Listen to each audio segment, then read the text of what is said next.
بسم اللہ الرحمن الرحیم۔ باب البیع الفاسد۔ یہ باب بیع الفاسد سے متعلق ہے۔ حکم کے اعتبار سے بیع کی 5 قسمیں بنتی ہے۔ ایک بیع صحیح ہے جو نافذ منعقد ہے، جس کا تذکرہ ہو چکا، یعنی اس باب سے پہلے جس بیع کی بات چلتی رہی وہ بیع صحیح بھی ہے، نافذ بھی ہے، منعقد بھی ہے۔ اب اس باب کے اندر جن بیوعات کا تذکرہ کرتے ہیں وہ ان میں سے بیع الفاسد، بیع الباطل، بیع الموقوف اور بیع مکروہ 4 قسمیں ذکر کرتے ہیں۔ زیادہ تر چونکہ بیوعات میں سے فاسد عقود و بیوعات ہوا کرتے ہیں، اس وجہ سے یا جو باب اور عنوان قائم کیا ہے وہ بیع الفاسد کا قائم کیا، اور فاسد کو بیع صحیح کے بعد اس لیے ذکر کیا کہ جو صحیح ہے وہ تو مشروع ہے، جو غیر صحیح ہے فاسد ہے وہ غیر مشروع ہے۔ ظاہر ہے کہ جو صحیح ہوتا ہے اس کا تذکرہ بھی پہلے ہونا چاہیے، فاسد کا تذکرہ بعد ہی میں ہوتا ہے، اس وجہ سے فاسد کو بعد میں ذکر کر رہے ہیں۔ تو حکم کے اعتبار سے بیع کی 5 قسمیں بنتی ہیں۔ ایک قسم کو آپ کو بتلا دی گئی۔ دوسری قسم ہے بیع الباطل۔ البیع الباطل وہ بیع ہے جو نہ اپنے اصل کے اعتبار سے درست ہو اور نہ وصف کے اعتبار سے درست ہو۔ اصل کے اعتبار سے درست نہ ہونے کا مطلب یہ ہے کہ جس چیز کو آپ فروخت کر رہے ہیں وہ حقیقت میں مال متقوم ہے ہی نہیں، وہ مال ہے ہی نہیں، جبکہ بیع کے لیے مبادلۃ المال بالمال ہے نا، بیع کے لیے مال کا ہونا لازم ہے۔ لہذا جب جس چیز کو آپ فروخت کر رہے ہیں وہ مال ہے ہی نہیں تو اس کا عقد ہوگا ہی نہیں، اس کا عقد ہوگا ہی نہیں۔ اس لیے نہ یہ اصلاً درست ہے اور نہ وصفاً درست ہے، ٹھیک ہے۔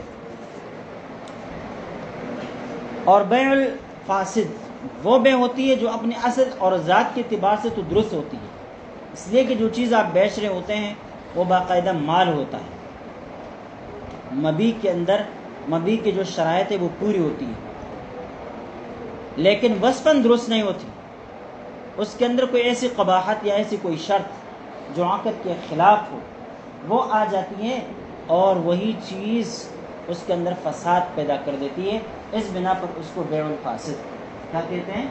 بیع الفاسد کہتے ہیں۔ بیع الباطل اور بیع الفاسد میں فرق یہ ہے کہ بیع الباطل ایسا ہے جیسے کہ آپ نے کوئی عقد اور بیع کی نہیں، آپ مبیع کے اوپر قبضہ کر بھی لے تب بھی آپ مالک نہیں بنیں گے، ایسا لگے گا جیسے کہ آپ نے کوئی عقد نہیں کیا۔ اور بیع الفاسد میں ہوتا یہ ہے کہ اگر مبیع کے اوپر قبضہ کر دیا جائے تو مشتری اس کا مالک بن جاتا ہے، اگرچہ وہ ملک خبیث ہوتا ہے لیکن ملکیت ہوتی ہے، ملکیت ہوتی ہے، آگے اس میں تصرف کرتا ہے تو کر سکتا ہے، تصرف کر لے تو وہ نافذ بھی ہو جاتا ہے۔ تیسری قسم ہے بیع المکروہ۔ بیع المکروہ کا مطلب یہ ہوتا ہے یہ وہ بیع ہے جو اصلاً بھی درست ہے، وصفاً بھی درست ہے، لیکن شریعت کی طرف سے اس میں کوئی ایسی ممانعت آ گئی یا اس کے ساتھ کوئی ایسی نہیں شامل ہو گئی جس نہیں کی وجہ سے اس کے اندر کراہیت آ گئی، جیسے کہ جمعہ کے دن اذان اول کے بعد خرید و فروخت سے ممانعت آئی، اس طرح تلق الجلب سے ممانعت آئی، البیع حاضر للبادی سے ممانعت آئی ہے۔ تو یہ بیوعات اپنی ذات کے اعتبار سے تو درست ہے لیکن شریعت کی وجہ سے نہیں آنے کی بنا پر اس کے اندر کیا آ گئی؟ کراہیت آ گئی۔ چوتھی قسم وہ بیع الموقوف، یہ وہ بیع ہوتی ہیں جو کہ تیسرے آدمی کی اجازت پر موقوف ہوتی ہے۔ ایک آدمی نے دوسرے کا مال بیچا، اب جس کا مال ہے نا در حقیقت تو اس کی اجازت کی بات پتہ چلے گا کہ یہ بے درست ہے، نافذ ہے یا نافذ نہیں ہے۔ اب بات آئی سمجھ میں؟ تو کل قسمیں 5 ہو گئی حکم کے اعتبار سے. ایک بیع صحیح ہے، نافذ ہے، منعقد ہے. ٹھیک ہے، اس کو کئی نام ہے: بیع صحیح، بیع نافذ، بیع منعقدہ، بیع مطلق.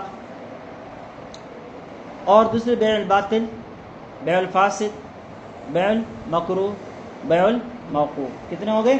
کل 5 قسمیں ہو گئی. ٹھیک ہے، یہاں پر یہ جو آخر والی 4 قسمیں ہیں انہی کو ذکر کریں گے. بیع الفاسد کا عنوان اس لیے قائم کیا کہ یہ زیادہ تر واقع ہوتا ہے، ورنہ فاسد اور باطل کے درمیان تضاد تباین ہے، یہ ایک دوسرے کے اندر داخلہ نہیں ہوتے ہیں. اذا كان احد العوزين او كلاهما محرما فالبيع فاسد كالبيع بالميتة والدم والخمر والخنزير وكذا اذا كان غير مملوك كالحر. بات یہ ہے کہ صحت عقد کے لیے 20 شرطیں ہیں. کتنی شرطیں؟ 20 شرطیں. جب وہ پائی جائیں گی تو پھر عقد درست ہوگا، اور جب وہ نہیں پائی جائیں گی تو عقد درست نہیں ہوگا. کوئی ایک فوت ہو جائے تو بھی عقد درست نہیں رہتا. ان میں سے 10 جو ہے وہ ثبوتی ہیں اور 10 جو ہے وہ سلبی ہے. کم از کم یہ کہ مبی جو ہے، مبی کو مال ہونا چاہیے. پہلی شرط یہ. متقوم ہونا چاہیے، صرف مال بھی نہیں بلکہ مال متقوم ہو. اور صرف مال بھی نہیں، متقوم بھی نہیں، بلکہ پھر موجود بھی ہونا چاہیے. 3 شرطیں ہو گئی. چوتھی شرط کہ پھر مملوک بھی ہونا چاہیے. مال بھی ہے، متقوم بھی ہے، یا سامنے موجود بھی ہے، لیکن آپ اس کو فروخت کر رہے ہیں، آپ کی ملکیت بھی ہے کہ نہیں، یا آپ کی ملکیت بھی ہے کہ نہیں. ٹھیک ہے، ملکیت کے ساتھ ساتھ 5ویں شرط مقبوض بھی ہونا چاہیے، جس کے اوپر آپ کا قبضہ بھی ہونا چاہیے. کیا ہونا چاہیے؟ ایک چیز آپ نے لے لی، آپ اس کے مالک بن گئے، لیکن اب تک آپ نے بائر سے لے کر اس کے اوپر قبضہ نہیں کیا، اس کو آگے فروخت نہیں کر سکتے. آپ صلی اللہ علیہ وسلم نے فرمایا لا تبع، جو اس چیز کو نہ بیچے جس پر آپ نے قبضہ نہیں کیا، جس پر آپ نے قبضہ نہیں کیا اس کو آگے نہ بیچے. پھر صرف قبضہ کی بات بھی نہیں. 6ٹھی شرط مقدور التسلیم، آپ دوسرے کو سپرد بھی کر سکے. بھائی ٹھیک ہے، آپ کے گھر کے اندر رکھی ہوئی ہے، پڑی ہے، آپ کے قبضے میں ہے، لیکن آپ کے اندر اتنی طاقت و قدرت نہیں ہے کہ اس کو اٹھا کر کسی کو دے سکے. بیوی نہیں چھوڑے گی، بچے نہیں چھوڑیں گے. اب بات آئی سمجھ میں؟ یا کوئی اور رکاوٹ ہے جس کی بنا پر یہ مبی اس کا مقدور التسلیم نہیں، مقدور التسلیم نہیں. نمبر 7 معلوم ہونا چاہیے، محدد ہونا چاہیے. اگر زمین ہو تو اس کے حدود 4 کا ذکر کر دیا جائے، مجہول نہ ہو. ممیز ہو، اگر ایسے مبیع ہو کہ بہت سارے اس کے اندر شرکت ہو یا اس کے بہت سارے حصے ہو، تو اگر آپ ایک حصہ بیچنا چاہتے ہیں، ایک طرف کو بیچنا چاہتے ہیں، ٹھیک ہے، تو پھر وہ ممیز ہونا چاہیے. کیا ہونا چاہیے؟ ممیز ہونا چاہیے، دوسرے الگ ہونا چاہیے. مکرمن مسونن عن الابتذال، چیز بھی ایسی ہو جو قیمتی ہو، وہ معمولی کوئی چیز ایسی نہ ہو. جیسے کہ دیکھیں گندم کا دانہ ہے، متقوم ہے، لیکن مال نہیں ہے. اور بھی بہت ساری چیزیں ایسی ہوتی ہیں جو ڈیر کے ساتھ دوسرے افراد کے ساتھ مل جائے تو بہت کچھ ہے، لیکن اگر الگ کر دیا جائے تو اس کا کوئی اکرام باقی نہیں رہتا. ٹھیک ہے، یعنی معمولی رہ جاتی ہے. بہرحال اس طرح بہت ساری 10 شرطیں اور بھی ہیں. جب وہ شرطیں ہوں گی تو عقد درست ہوگا. اور میں سے کوئی ایک شرط فوت ہو جائے تو پھر کیا اس کے اندر فساد آ جاتا ہے. تو یہاں کہتے ہیں اذا کان احد العوضین او کلاہما محرما، جب عوضین میں سے کوئی ایک یا دونوں محرم ہو، یعنی ایسی چیزیں ہو جو شریعت میں حرام ہو، فالبیع فاسد، تو بے فاسد ہوتی ہے۔ یہاں فاسد معنی باطل کے، کالبیع بالمیتۃ والدم والخمر والخنزیر، جیسے کہ مردار کی بے، خون کی بے، شراب کی بے، خنزیر کی بے۔ وکذا اذا کان غیر مملوک کالحر، اس طرح اگر مبیع غیر مملوک ہے تو پھر بھی بے باطل ہوگی۔ جیسے کہ وہ شخص آزاد انسان کو بیچے، میرا بچہ ہے میں اس کو بیچ رہا ہوں، میری بیٹی ہے میں اس کو بیچ رہا ہوں، لوگ بیچتے ہیں، تو اس طرح کرنا جائز نہیں ہے۔ یہ جو مہنگائی آئی تھی، بہت ساری خواتین نے بچے روڈوں پر لے کے تھے بیچ رہے ہیں۔ بھائی تمہیں بیچنے کا حق کس نے دیا؟ بچے بیچنے کا تمہاری اولاد ہو گئی تو تمہیں اس کے بیچنے کا کوئی حق نہیں ہے۔ عبد الضعیف صاحب کتاب کہتے ہیں هذه فصول جمعها، یہ کئی مسائل ہے جن کو صاحب قدروں نے جمع کر دیا ہے، وفیہ تفصیل، اس کے اندر تفصیل ہے، نبینہ انشاءاللہ تعالی، ہم اس کو ذکر کریں گے۔ فنقول، بس ہم کہتے ہیں البیع بالمیتۃ والدم باطل، کہ بے بالمیتہ یعنی مردار چیز کی بے، والدم دم مسروق کی بے، باطل ہے۔ وقذا بالحر، آزاد کا بیچنا بھی باطل ہے۔ کیوں؟ لانعدام رکن البیع، اس لیے کہ اس کے اندر بے کی رکنیت ہی نہیں پائی جا رہی، اور بے کی رکنیت کیا ہے؟ وہ مبادلۃ المال بالمال، مال کا تبادلہ مال کے ساتھ ہو۔ فإن هذه الأشياء لا تعد مالا عند أحد، جبکہ یہ چیزیں کسی کے نزدیک بھی مال نہیں ہیں، لہذا جب مال نہیں ہے تو اس کی بے بھی نہیں ہو سکتی۔ والبيع بالخمر والخنزیر فاسد، لیکن اگر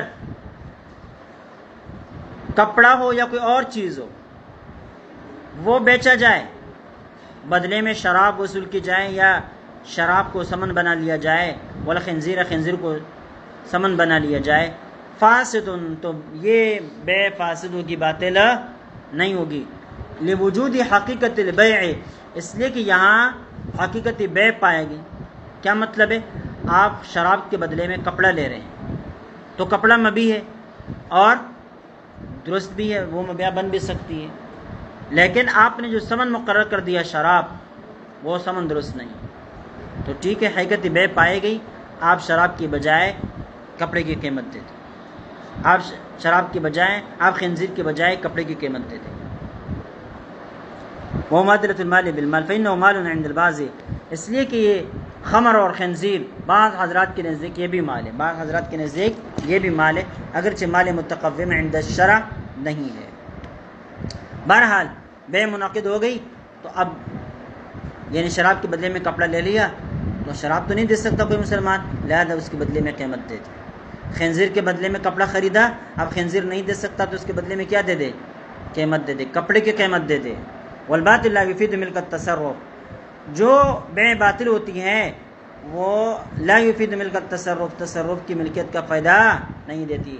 مشتری قبضہ بھی کر لے تب بھی وہ اپنے مقبوض مبیع کے اندر کوئی تصرف نہیں کر سکتا۔ ولو هلك المبيع في يد المشتري فيه يكون امانة عند بعض المشايخ، اب اگر بے باطل کے اندر مشتری مبیع کے اوپر قبضہ کر لے تو یہ مبیع مشتری کے پاس امانت ہوگی، عند بعض المشايخ، بعض مشائخ کے نزدیک، لأن العقد غیر معتبر، اس لیے کہ یہ جو عقد ہے یہ عقد معتبر نہیں ہے۔ فبقي القبض بإذن المالک، لہذا یہ چیز جو مشتری کے پاس آ گئی یہ مالک کی اجازت سے آ گئی۔ میں نے آپ کا اپنا موبائل آپ کے پاس رکھ دیا تو یہ آپ کے پاس امانت ہے، آپ کے پاس کیا ہے؟ امانت۔ وعند البعض یکون مضمونا، بعض حضرات کہتے ہیں کہ یہ مضمون ہے، یعنی اس کا زمان آئے گا، لأنه لا يكون ادنى حال من المقبوض على سوم الشراء، اس لیے کہ یہ مقبوض علی سوم الشراء سے کم حالت پر نہیں، مقبوض علی سوم الشراء سے کم حالت پر نہیں ہے۔ مقبوض علی سوم الشراء کی تفصیل میں نے آپ کے سامنے شاید پہلے کر دی تھی، ورنہ ابھی دوبارہ کر دیتا ہوں۔ مقبوض علی سوم الشراء کا مطلب یہ ہوتا ہے کہ آپ دکاندار سے ایک چیز خرید رہے ہیں لیکن آپ تعین نہیں کر سکتے، تو آپ کہتے ہیں کہ یہ چیز میں آپ سے خریدنا چاہتا ہوں لیکن آپ مجھے اس قسم کی 2-3 چیزیں دے دیں، میں گھر لے کر جاتا ہوں، گھر والے دیکھیں گے تو پھر ان میں سے کسی ایک کو لے لوں گا، کسی کو لے لوں گا۔ اس کو کہتے ہیں مقبوض علی سوم الشراء۔ اس میں حکم یہ ہے کہ اگر یہ آدمی ان کپڑوں کو گھر لے کر گیا اور وہاں وہ کپڑے اس سے ہلاک ہو گئے کسی ڈاکو نے چھین لیے، آگ لگی، جل گئے، تو جس آدمی نے یہ کپڑے لے لیے ہیں ان کپڑوں کی قیمت دینا اس پر لازم ہے۔ اسی طرح بیع باطل میں اگر مشتری مبیع کے اوپر قبضہ کر لے تو یہ اس کے اوپر مضمون ہوگا، مطلب اگر یہ مبیع بیع باطل کے طور پر مشتری جس کے اوپر قبضہ کر چکا ہے یہ اس کے پاس امانت نہیں بلکہ یہ کم از کم مقبوض علی سوم الشراء کے حکم پر ہے، کیونکہ یہ مقبوض علی سوم الشراء سے اعلیٰ حالت والی ہے، تو ہم جو مقبوض علی سوم الشراء کا حکم ہے وہ یہاں نافذ کر سکتے ہیں، اور وہ کیا ہے؟ قیمت دینی پڑے گی، قیمت دینی پڑے گی۔ وقیل الاول قول ابی حنیفہ، بعض حضرات فرماتے ہیں کہ یہ جو پہلا قول ذکر ہوا کہ یہ امانت ہے، اس کے بدلے میں کچھ نہیں دیا جائے گا، یہ امام ابو حنیفہ کا قول ہے۔ وثانی قولہما، جبکہ دوسرا قول صاحبین کا ہے، کما فی بیع ام الولد والمدبر، جیسے کہ ام ولد اور مدبر کے بیع کے اندر یہی حکم ہے، علی ما نبینہ انشاءاللہ تعالی، جیسے کہ آگے ہم اس کو بیان کریں گے۔ کس نے ام الولد کو بیچا، کس نے مدبر غلام کو بیچا؟ تو امام صاحب فرماتے ہیں ام ولد اگر مبیع، یہ ام ولد کے اوپر مشتری قبضہ کر لے اور اس کے ہاتھ میں ہلاک ہو جائے تو امام صاحب فرماتے ہیں کہ امانت ضائع ہو گئی بلا تعدی، اگر قتل ضائع ہو گئی ہے تو کوئی تاوان نہیں، کوئی قیمت نہیں، اس طرح مدبر کا مسئلہ ہے۔ صاحبین فرماتے ہیں کہ نہیں، قیمت دینی ہوگی، قیمت دینی ہوگی۔ والفاصل یفید الملک عند اتصال القبض به، فاسد جو ہے ملک کا فائدہ دیتی ہے عند اتصال القبض به، جب اس کے اوپر قبضہ بھی کی جائے، قبضہ کیا جائے مبیع کے اوپر تو مشتری کی ملکیت بھی بن جاتا ہے اور وہ تصرف بھی کر سکتا ہوتا ہے پھر۔ ويكون المبيع مضمونا في يد المشتري فيه، بیع فاسد کے اندر مبیع جو ہوتی ہے وہ مشتری کے ہاتھ میں مضمون ہوتی ہے، یعنی اس کا ضمان آتا ہے۔ وفی خلاف الشافعی، اس میں امام شافعی کا اختلاف ہے، وہ سنبینہ بعد هذا، ہم اس کو اس کے بعد بیان کریں گے انشاءاللہ تعالی۔ وقضا بیع المیتۃ والدم والحر باطل، اس طرح بیع المیتہ مردار کی بیع، خون کی بیع، آزاد کی بیع باطل ہے، لانها لیست اموالا، اس لیے کہ ساری کی ساری چیزیں مال ہے ہی نہیں، فلا تکون محلا للبیع، لہذا یہ محل بیع نہیں ہے۔ واما بیع الخمر والخنزیر ان کان قوبل بالدین کالدراہم والدنانیر، اگر شراب کی بیع ہو، خنزیر کی بیع ہو، ان کان قوبل بالدین، اگر ان کا مقابلہ دین یعنی پیسوں کے ساتھ ہو، کالدراہم والدنانیر، فالبیع باطل، تو بیع باطل ہے، بیع باطل ہے، اس لیے کہ پیسے ثمن ہونے کے لیے یہ متعین ہے، لہذا اس خنزیر کو، اس شراب کو ہم مبیع ہی بنائیں گے، اور جب یہ مال ہے ہی نہیں تو مبیع بن نہیں سکتے، اس لیے بیع باطل ہے، اس لیے بیع باطل ہے۔ وَإِن كَانَ قُوبِلَ بِعَيْنٍ فَالْبَيْعُ فَاسِدٌ، لیکن اگر شراب کے بدلے میں پیسے نہیں لیے جا رہے ہو بلکہ کپڑا لیا جا رہا، کوئی اور چیز، موبائل لیا جا رہا ہو یا کوئی اور چیز لی جا رہی ہو تو پھر بیع فاسد ہو جائے گی۔ حتی یملک ما یقابلہ، لہذا اگر سامنے والا آدمی اس شراب کے مقابل اور خنزیر کے مقابل جو چیز ہے اس پر قبضہ کر لے تو وہ اس کا مالک بن جائے گا۔ وَإِن كَانَ لَا يَمْلِكُ عَيْنَ الْخَمْرِ وَالْخِنزِيرِ، اگرچہ عین خمر غیر خنزیر کا وہ مالک نہیں بن سکتا، لیکن اس کپڑے کی قیمت دینی پڑے گی، موبائل کی قیمت دینی پڑے گی، ٹھیک ہے، بیع اپنے ذات کی اعتبار سے درست ہوگی۔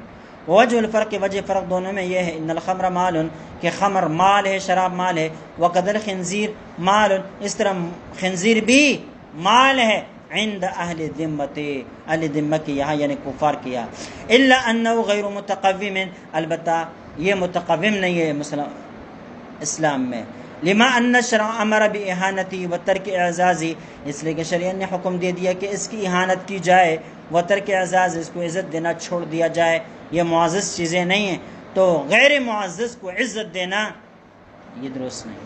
وفی تملکی بالعقد مقصودا اعزاز اللہ، اب اگر آپ یہ کہے کہ عقد کی وجہ سے کوئی شخص اس کا مالک بن جاتا ہے تو اعزاز اللہ، تو گویا کہ آپ شراب کو اعزاز دے رہے ہیں اور خنزیر کو اعزاز دے رہے ہیں۔ وَهَذَا لِأَنَّهُ مَتَى اشْتَرَاهُمَا بِالدَّرَاهِمِ فَالدَّرَاهِمُ غَيْرُ مَقْصُودَةٍ، اور اس کی وجہ یہ ہے کہ جب شراب کو یا خنزیر کو دراہم کے بدلے میں خریدا جائے، فَالدَّرَاهِمُ، تو دراہم جو ہے غیر مقصودہ، وہ مقصود نہیں رہتی، اس لیے کہ ثمن مقصود نہیں ہوتا، مبیع مقصود ہوتی ہے، مبیع مقصود ہوتی ہے۔ لکونہا وسیلۃ، اس لیے کہ ثمن اور پیسے تو صرف وسیلہ ہوتے ہیں، لما انہا تجب فی الذمہ، یہی وجہ ہے کہ اس کا قرض وغیرہ بھی آ جاتا ہے، ذمہ میں لازم بھی ہو جاتے ہیں، ادھار پر کرنا بھی درست ہوتا ہے۔ وانما المقصود والخمر، جبکہ یہاں مقصود کیا ہے؟ خمر۔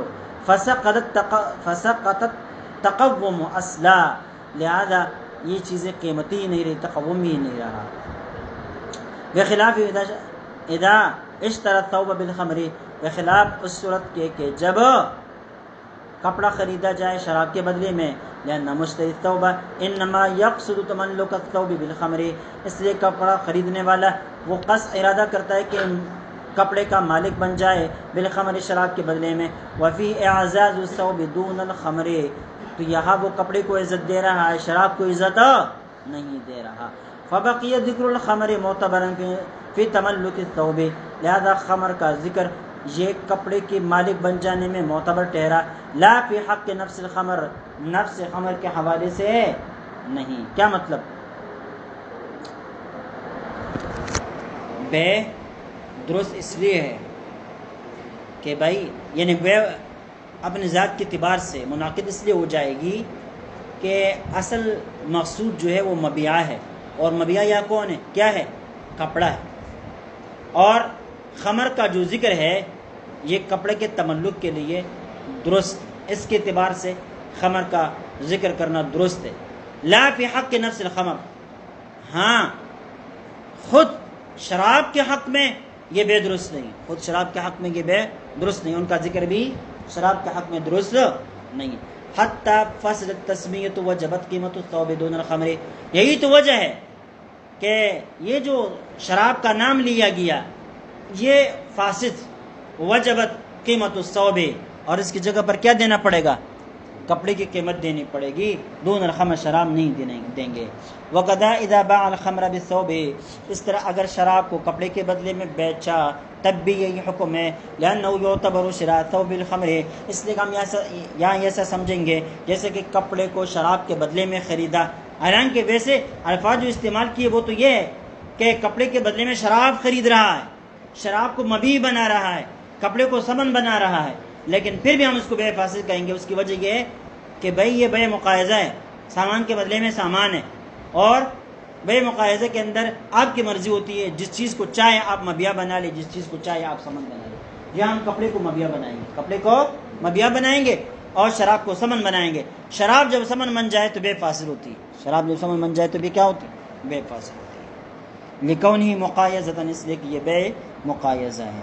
قال وبيع ام الولد والمدبر والمكاتب فاسد، ام ولد کا بیچنا، والمدبر مدبر غلام کا بیچنا، والمکاتب مکاتب غلام کا بیچنا فاسد، یہ سب کے سب کیا ہے؟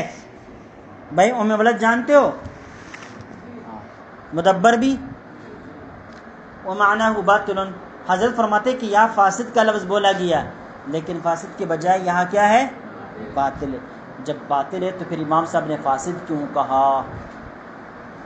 امام صاحب قدور نے فاسد کیوں کہا؟ کی وجہ تھی لأن استحقاق العتق قد ثبت لأم الولد، اس لیے کہ آزادی کا جو حق ہے وہ ام ولدہ کے لیے ثابت ہو چکا ہے ام ولدہ بن جانے کے ساتھ۔ جیسے وہ ام ولدہ بن گئی تو گویا کہ اس کے اندر آزادی کا استحقاق پیدا ہو گیا۔ لقول علیہ السلام، آپ وسلم نے فرمایا اعتقها ولدها، اس کے بیٹے نے اس کو آزاد کر دیا۔ ماریہ قبطیہ آپ وسلم کی باندھی تھی، ایک مرتبہ کسی مجلس کے اندر ان کا ذکر ہونے لگا تو آپ وسلم نے فرمایا اعتقها ولدها ابراہیم، اس کے بیٹے ابراہیم نے اس کو آزاد کرا دیا ہے، یعنی وہ اس بات کی مستحق بن گئی ہے کہ میرے بعد وہ کیا ہوگی؟ آزاد ہوگی۔ وسبب الحریت انعقد فی حق المدبر فی الحال لبطلان الاہلیت بعد الموت، حریت کا جو سبب ہے وہ مدبر کے حق میں فی الحال منعقد ہے، لبطلان الاہلیت بعد الموت، اس لیے کہ موت کے بعد پھر اہلیت باقی نہیں رہتی۔ کیا مطلب؟ مطلب یہ ہے کہ ام ولدہ کو ہم فی الحال یہ کہیں گے کہ اس کے اندر حریت اور آزادی کا جو سبب ہے وہ متحقق ہو چکا، منعقد ہو چکا، ابھی سے گویا کہ یہ آزاد ہے، ابھی سے گویا کہ یہ آزاد ہے۔ اگرچہ آزادی کا صحیح طرح تحقق مدبر، یعنی جس آدمی نے اس کو مدبرہ بنا دیا ہے نہیں مدبر نہیں، ام ولدہ بنایا ہے، اس کا جو کیا ہے آقا ہے، مالک ہے، اگرچہ اس آقا اور مالک کے مر جانے کے بعد پھر یہ آزاد ہے، لیکن مرنے کے بعد کسی شخص کے اندر یہ صلاحیت باقی نہیں رہتی کہ وہ کسی کو آزاد کر دیں، کسی کو آزاد کر دیں۔ لہذا عدم اہلیت کے پیش نظر ہم یہ کہیں گے کہ ابھی اس کے اندر حریت کا سبب متحقق ہو چکا ہے۔ والمکاتب استحق یدن علی نفسہ، مکاتب کی بے بھی باطل ہے، کیوں؟ اس لیے کہ استحق یدن علی نفسہ، اس لیے کہ وہ اپنے اوپر خود اپنا قبضہ کر چکا ہے اور اس کے سارے اختیارات اس کے قبضے میں آ چکے ہیں۔ لازمۃ فی حق المولا، مولا کے حق میں وہ سارے کے سارے لازم بھی ہو چکے ہیں۔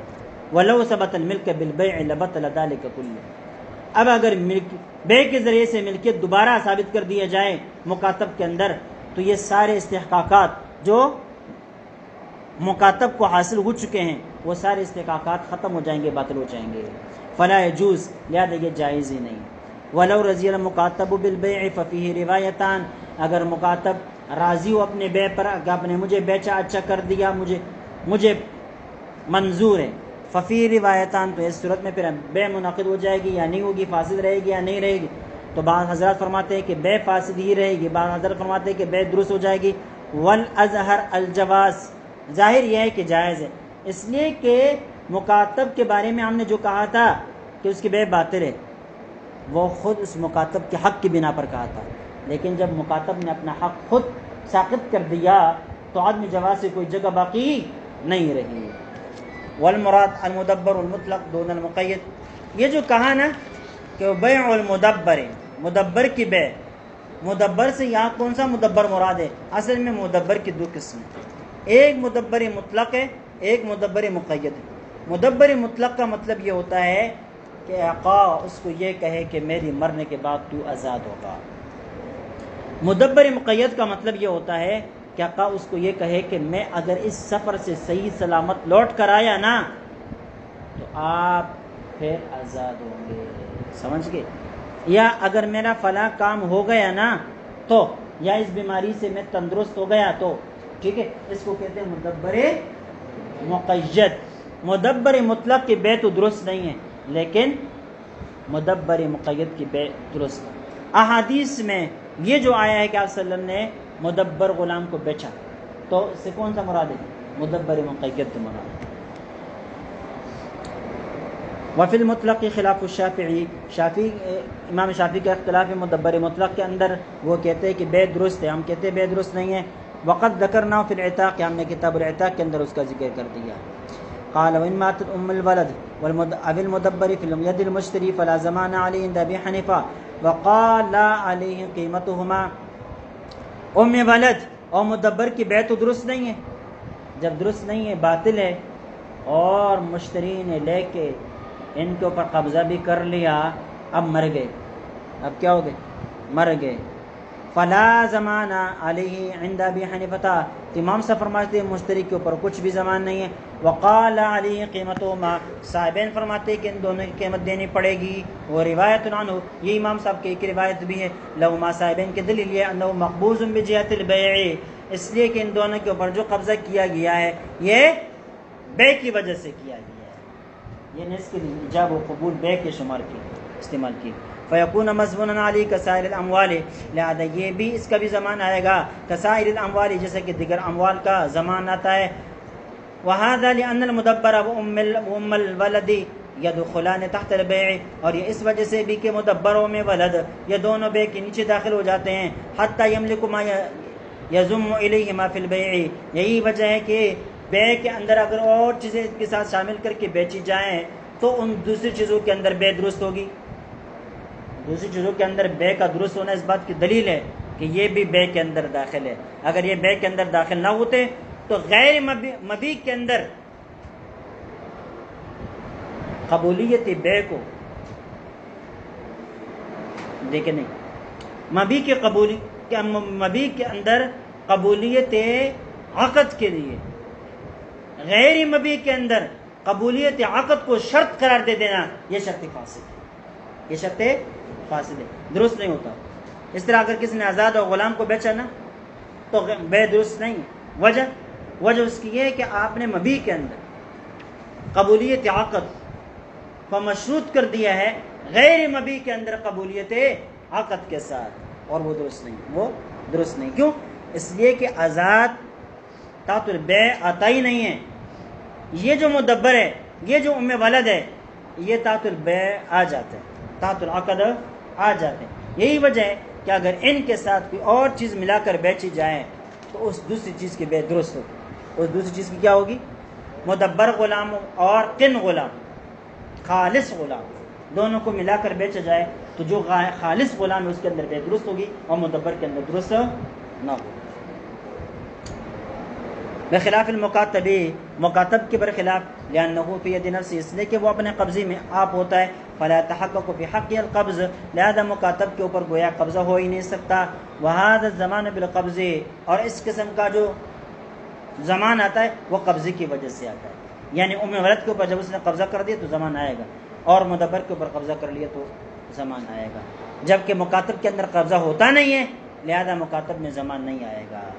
وَلَوْ امام صاحب فرماتے ہیں جہت البیع, کہ جہت بیع جو انما تلحق بحقیقتی, حقیقت کے ساتھ یہ ملحق ہو جاتا ہے, فی محل یقبل الحقیقہ, ایسے محل کے اندر جو حقیقت کو قبول بھی کر لے, وما لا يقبلان حقیقت البیع, جبکہ مدبر میں ولد یہ حقیقت بیع کو قبول ہی نہیں کرتے. جب حقیقت بیع کو قبول نہیں کرتے تو پھر ان کا عقد بھی درست نہ ہوگا. عقد درست نہیں ہوا تو مشتری کے پاس ان کا ہونا یہ امانت کے طور پر ہوگا, مشتری کے پاس ان کا ہونا امانت کے طور پر ہوگا. اور امانت اگر کس کے پاس؟ امین کے پاس بلا کسی تعدی کے ہلاک ہو جائے تو اس کا زمان نہیں آتا. فصارا کالمکاتبی, لہذا مدبر و ولد دونوں مکاتب کی طرح ہو گئے. ولیس دخولهما فی البیع بحق انفسهما, آپ کا یہ کہنا کہ یہ تحت البیع داخل ہو جاتے ہیں, تو جواب دے رہے ہاں جو تحت البیع یہ داخل ہو جاتے ہیں یہ اپنے حق میں نہیں. وانما ذلک لیثبت حکم البیع فیما ضم الیہ فیما ضم الیہما, بلکہ یہ غیر کے حق میں, تاکہ غیر جو اس کے ساتھ شامل کر دیا گیا ہے تاکہ اس کے اندر عقد درست ہو جائے, تاکہ اس کے اندر بے کا حکم ثابت ہو جائے. اس خاطر ان کے اندر ان کو ایسے سمجھا جاتا ہے کہ یہ عقد کے اندر داخل ہو گئے, عقد بے کے اندر کیا ہو گئے؟ داخل ہو گئے.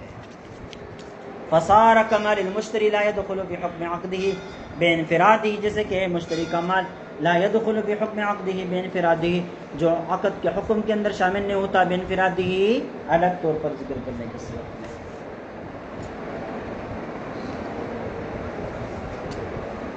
لا يدخل بحکم عقده بانفرادہ کا مطلب یہ کہ ایک آدمی نے اپنا غلام کسی اور کا غلام بیچ دیا, اپنا غلام کسی اور کا غلام بیچ دیا, تو یہاں کیا ہوگا؟ کسی کا بھی عقد درست نہ ہوگا.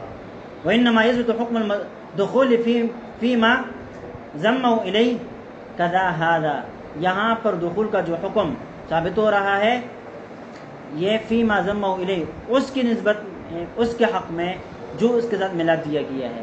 کذا هذا, یہاں پر بھی یہی مسئلہ ہے. کیا مطلب ہے؟ ایک اپنا غلام بیچے اور ایک کسی اور کا غلام بیچے, دونوں کو ملا کر بیچے تو اپنے غلام کے اندر بے تو درست ہوگی, دوسرے کے اندر غلام بے درست نہ ہوگی.